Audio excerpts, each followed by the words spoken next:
Baseball. It's not only about stats and championships, it's about players showing off their personality, swagger, and style. And nothing screams style like the glorious mustaches of baseball's golden era of facial hair of the past. Today, we're putting together the ultimate all-time mustache team, a squad loaded with not just talent, but truly legendary and memorable facial hair. We will list the starting 9 by both baseball talent and mustache perfection, starting with the pitching staff. These are the guys who dominated the game and the mustache game. Kicking off our pitching staff with one of the best handlebar mustaches out there is Pete Zukovich. He won a Cy Young in 1982 with the Brewers and started out with the White Sox, and also played a year on the Blue Jays and a few years with the Cardinals. He had an 11-year career with a 3.66 ERA. Next up is Hall of Famer, 9-time All-Star, Rich aka Goose Gossage. He had an incredible 22-year career with a 3.01 ERA, truly insane to go that long with that low of an ERA, and the beauty of a handlebar mustache also. He got a ring with the Yankees in 1978 and played the bulk of his career with the White Sox, Yankees, and Padres. He also spent some seasons with the Giants, Rangers, A's, and Mariners. I was able to dig up this picture of a baseball clinic I went to as a kid at Yankee Stadium and met him. We have another Hall of Famer as our next starting pitcher, James Catfish Hunter. He got the nickname and it stuck due to his love of fishing. He was an 8-time All-Star, a Cy Young winner, and got 5 World Series rings. He amassed 224 wins in his 15-year career with a 3.26 ERA and a whopping 3,500 innings pitched. They just don't make him like that anymore. His entire career was spent with the A's and the Yankees, and he had a classic 70s mustache. Next is probably one of the best pitchers to walk this earth, and that is Randy Johnson. He, of course, is in the Hall of Fame, won 5 Cy Youngs, 4 of which he won every year in a row from 1999 to 2002, which is absurd. He was a 10 times All-Star, World Series winner, and World Series MVP. He was truly amazing, and he played on a lot of teams in his 22-year career, including the start of his career with the Montreal Expos, the Mariners, a short stint with Houston to the D-backs, Yankees, back to the D-backs, and ended with the Giants, and pitched all the way until he was 45. Just his entire look, the mustache, the hair, his 6'10" frame, the big unit was not a fun at-bat for hitters. Next is a very solid reliever in Dan Quisenberry, who had a nasty submarine delivery. He was a 3-time All-Star and won the 1985 World Series with the Royals and played a key role as a closer in their bullpen.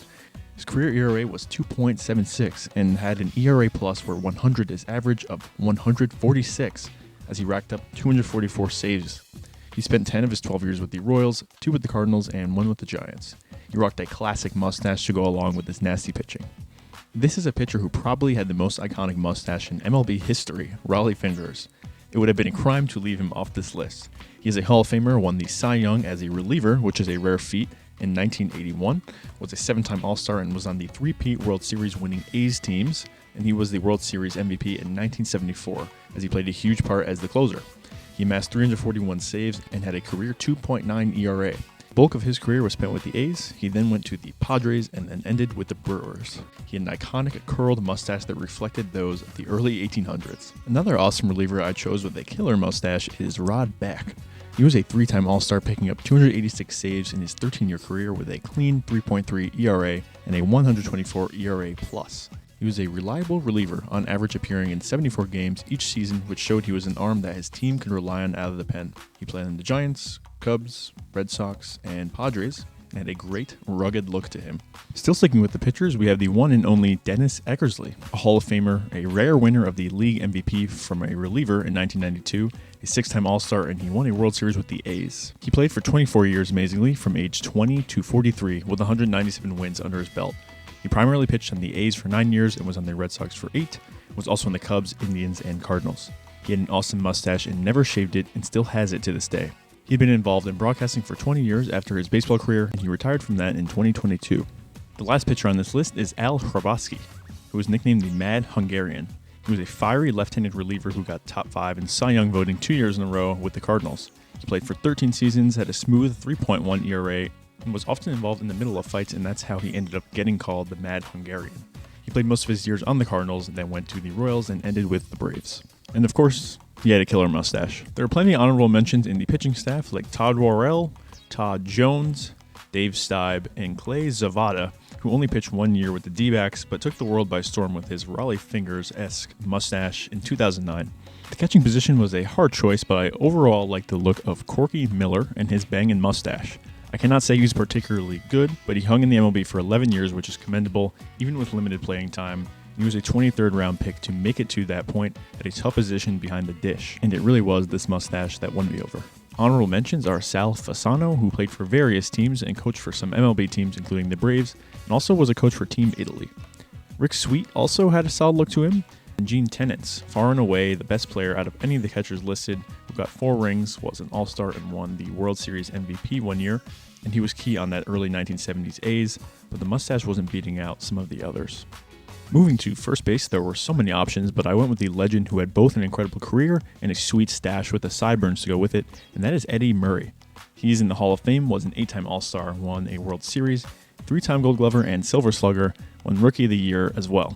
He made the 500 home run club with 504, had a career .287 batting average over 21 seasons and a career .836 OPS. He's an Orioles legend, but also played with the Dodgers, Mets, and Indians. It can be argued he is a top 10 first baseman of all time. There's a long list of mustached first basemen that are honorable mentions, including Don Mattingly, aka Donnie Baseball, Keith Hernandez, Fred McGriff, Steve Balboni, who looks a lot like me to a dude who runs your local pizzeria joint, Ken Phelps, Bill Buckner, yes, that Bill Buckner. Everyone forgets how good his career was because of that one play. He was also a multi-position player. And of course, Willie Stargell, who also played left field, not particularly a primary first baseman. Moving over to the hot corner, I went with Mike Schmidt, a Phillies legend and a franchise player with them for 18 years. He had a 106.9 career WAR and was a Hall of Famer. He had ridiculous accolades, including being a 3-time MVP, 12-time All-Star, 10-time Gold Glover, 6-time Silver Slugger, and was the 1980 World Series MVP on the champion Phillies. His statistics are just crazy, with a .908 career OPS, 548 homers, 9 seasons with 100 RBIs or more. It just goes on and on. And let's not forget about that mustache. It was a solid one for sure. Honorable mention starts out with the legendary Wade Boggs, Ron Kay, believe that's how you say it, and Dave Kingman, who also played second base. Moving over to second base, I have Phil Garner, a 3-time All-Star, and he won the 1979 World Series with the Pirates. He was a very solid player and had a 16-year career, racking up 29.7 career WAR, was a sturdy everyday player who didn't miss many games. He hit just shy of 300 career doubles, 109 homers, 225 stolen bases, and 738 career RBIs, which averages close to 50 a season from a position that usually is not hugely valued for its offense. He had a very large and bold mustache, and he wanted to manage the Astros, Mariners, and Tigers. Honorable mentions include Bobby Grich, definitely a better player, but Garner's mustache beat him out, as well as Davey Lopez. Shortstop was a pretty easy pick because there are not many shortstops who rocked mustaches, but Dale Berra certainly was not afraid to. He played most of his 11-year career on the Pirates, 2 years with the Yankees, and 1 year with the Astros. He was the son of Yogi Berra, who needs no explanation. There are no honorable mentions at this position. For left field, we have Oscar Gamble, who played for 17 years with a 22.9 career WAR. He had a very solid 811 OPS, which was good for a 127 OPS plus, where 100 is average. He hit exactly 200 home runs with his quirky stance and played for multiple teams, including the Indians, Yankees, Padres, and White Sox. The afro, sideburns, and mustache combo just screamed the period he played in from 1969 to 1985. He was an easy choice at this position. He did play all outfield positions and DH'd at times, but there was significant time in left field. A couple honorable mentions for this position were Bob Molinaro and Don Baylor as well. In center field, we have one of the greats in Andre Dawson. He had an incredible career and is a Hall of Famer, an 8-time All-Star, was the MVP in 1987, won 8 Gold Gloves and 4 Silver Sluggers. He flat out raked and hit 438 homers with a career .482 slugging percentage and landed at an OPS plus of 119 over the 21 years he played. He had just under 1,600 RBIs and a 64.9 career WAR. He largely played for the Expos and the Cubs. He ended his career in Boston and with the Marlins when he was 41. He essentially rocked the mustache his entire career as well. One of the honorable mentions I picked was Clarence/Cito Gaston. And rounding out the team is who else but Reggie Jackson, Mr. October. Of course, he is a Hall of Famer, 14-time All-Star, 5-time World Series winner, 2-time Silver Slugger, 2-time World Series MVP, and season MVP. He had a 74 career WAR, 563 home runs, and an 846 OPS, good for a 139 OPS plus throughout his career. He had 1,702 RBIs, and he was a staple right fielder. He had a sweet swing and always rocked the mustache and glasses.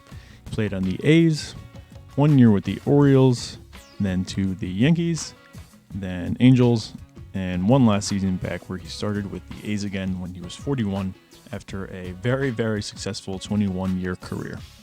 A very noteworthy honorable mention who could have also been in this position was Dave Winfield, who was a Hall of Famer, a 7-time Gold Glove winner, a 12-time All-Star, a 6-time Silver Slugger winner, and a winner in the 1992 World Series.